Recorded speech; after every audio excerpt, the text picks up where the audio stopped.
polinómicas. Recordamos que una función polinómica se define bajo la forma f de x igual a p de x, donde p de x es un polinomio. Por lo tanto, su dominio natural es el conjunto de los números reales. Hasta el momento estuvimos trabajando con funciones lineales y cuadráticas, que también son funciones polinómicas. Recordemos que la gráfica de una función polinómica se caracteriza por ser una curva suave, es decir, que no presenta ni picos ni puntos angulosos. Además, son continuas, esto significa que su trazo no se interrumpe. Si cortan al eje X, lo harán una cantidad finita de veces, esto dependerá del grado del polinomio, y hacia los extremos de su dominio se observa que los valores de la función crecen o decrecen indefinidamente. Acá vemos algunos ejemplos de funciones polinómicas. Observamos que a partir de las raíces de una función polinómica podemos determinar los intervalos o conjuntos de positividad y de negatividad. Veamos dos ejemplos más. ¿Notaron que las cuatro funciones tienen las mismas raíces? Lo único que cambia es el conjunto de positividad y negatividad de cada una. Por lo tanto, para poder esbozar la gráfica de una función polinómica, necesitamos conocer sus raíces para así poder determinar estos conjuntos mencionados. Recordemos también que en el proceso de factorización, por búsqueda de raíces, vamos a empezar hallando al menos una raíz x sub 1 del polinomio, ¿sí? Al hallar una raíz x sub 1 del polinomio, sabemos que x menos x sub 1 es un factor de p. Efectuando la división entre el polinomio y x menos x sub 1, obtenemos un cociente que tiene un grado menor que p. A este cociente lo volvemos a tratar buscándole al menos una raíz. Supongamos que tiene una raíz x sub 2, por lo tanto al cociente sub 1 lo podemos dividir por x menos x sub 2 y obtenemos un nuevo cociente. Y así sucesivamente iremos repitiendo este proceso hasta completar la factorización. En cuanto a la multiplicidad de las raíces, tengamos en cuenta que hallar la raíz de un polinomio no significa, por este teorema de raíces racionales, no significa que esta raíz exista y sea única. Recordemos que la multiplicidad de las raíces indica el número de veces que esta raíz aparece en la factorización del polinomio. Por lo tanto, es conveniente seguir el proceso de factorización mencionado en la diapositiva anterior. Para esbozar una función polinómica, vamos a tener en cuenta lo que dice el corolario de Bolzano. Si una función polinómica no tiene raíces en un intervalo AB, esto significa que la función no cambia de signo en dicho intervalo. Es decir, que la función en ese intervalo o es toda positiva o es toda negativa.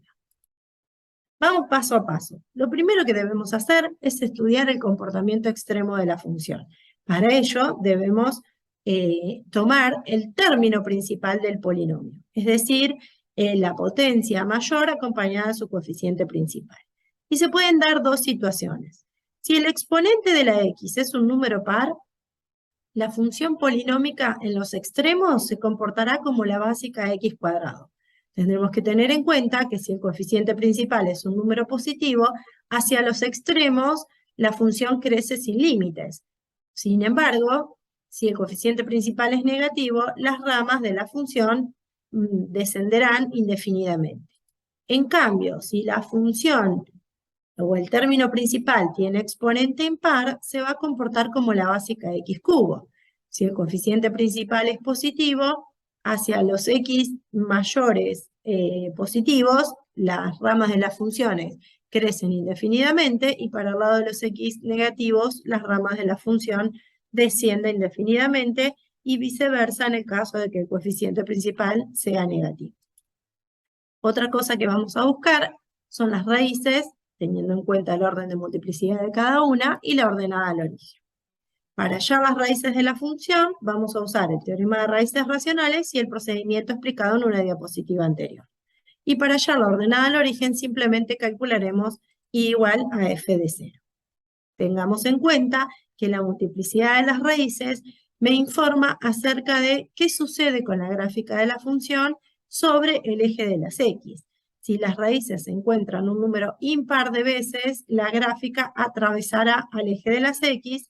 Sin embargo, si las raíces se encuentran un número par de veces, la función se dice que es tangente al eje de las X, o como se suele decir, la gráfica rebota sobre el eje de las X.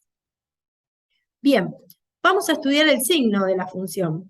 Para ello, tomaremos el eje real y dividiremos a este eje en los intervalos que quedan definidos de acuerdo a la cantidad de raíces que tenga la función. Para cada uno de estos intervalos, tomaremos un valor de X representativo, es decir, un valor interior a cada uno de estos intervalos, y teniendo en cuenta lo que dice el corolario de Bolzano, vamos a calcular el signo de la función, dado que si en ese intervalo no cambia de signo, porque cambia de signo entre raíz y raíz, la función será toda positiva o toda negativa en dicho intervalo. Podemos aprovechar esta información del valor representativo de X y lo que vale la función para ese punto, y utilizar un punto de la gráfica como para ajustar mejor el gráfico. Por último, ubicamos toda esta información en el plano cartesiano y unimos los puntos mediante una curva suave. Vamos a ver un ejemplo. Supongamos que me dan la función f de x dada por este polinomio de grado 4. Lo primero que debemos hacer es estudiar el comportamiento extremo de la función. Por lo tanto, tomaremos el término principal, que es menos 2x cuarta. Como el exponente es par, se va a comportar como la básica de x cuadrado, y como su coeficiente principal es negativo, estamos esperando una gráfica que en los extremos sus ramas desciendan indefinidamente. Por otro lado, vamos a buscar las raíces y la ordenada al origen de esta función. También tendremos en cuenta la multiplicidad. Usando el teorema de las raíces racionales, surge que este polinomio tiene raíces menos 3, menos 1, 2 y 4. Observamos que el polinomio es de grado 4 y encontramos 4 raíces, por lo tanto, todas tendrán multiplicidad simple, es decir, 1. Como 1 es un número impar, estamos esperando que la gráfica atraviese al eje de las X en estos valores. Al mismo tiempo, calculamos la ordenada al origen haciendo f de 0, con lo cual nos dio un número negativo, en este caso 48. Vamos a estudiar el signo de la función. ¿Qué es lo que vamos a hacer? Al intervalo real lo vamos a dividir en los intervalos en los que queda dividido el eje de las X, según las raíces.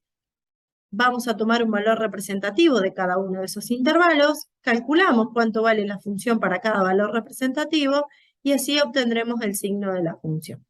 Lo que podemos aprovechar es el cálculo de estos valores y obtener un punto de la gráfica que ajustará mejor el gráfico al finalizar. Una vez que recolectamos todos estos datos, ubicamos toda la información en el plano cartesiano y unimos esos puntos con una curva suave. Bueno, espero que les haya quedado claro cómo esbozar una función polinómica de grado mayor a 3 y nos estaremos viendo en el próximo video.